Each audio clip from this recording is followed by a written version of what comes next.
ইরানে পাল্টা হামলা চালালো পাকিস্তান, নারীসহ শিশু নিহত 7। পাকিস্তানের পাল্টা হামলায় ইরানের অন্তত 7 জন নিহত হয়েছেন। নিহতদের মধ্যে 4 জন শিশু ও 3 জন নারী রয়েছেন। বুধবার রাতে পাকিস্তানের হামলা চালালে এই নিহতের ঘটনা ঘটে। পাকিস্তানের পররাষ্ট্র মন্ত্রণালয় জানায়, মার্কবার সমাচার নামের গোয়েন্দা ভিত্তিক অপারেশনে কিছু সন্ত্রাসী নিহত হয়েছে। অপরদিকে ইরানের গণমাধ্যম জানিয়েছেন, পাকিস্তানের হামলায় 4 শিশু ও 3 নারী সহ 7 জন নিহত হয়েছেন।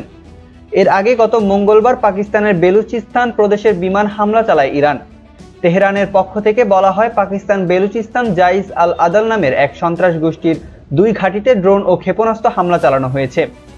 এরপরে পাকিস্তানের পক্ষ থেকে ইরানের বিরুদ্ধে আকাশসীমা লঙ্ঘনের অভিযোগ তুলে হামলার নিন্দা জানানো হয়। এ কারণেও গুরুতর ফল ভোগ করা লাগতে পারে বলেও সতর্কবার্তা দেন ইসলামাবাদ। জাইস আল আদালকে সন্ত্রাসবাদী গোষ্ঠী হিসেবে কালো তালিকাভুক্ত করেছে ইরান। এই সংগঠনটি 2012 সালে প্রতিষ্ঠিত হয়। তারা সম্প্রতি ইরানের বেশ কয়েকটি হামলা চালিয়েছে।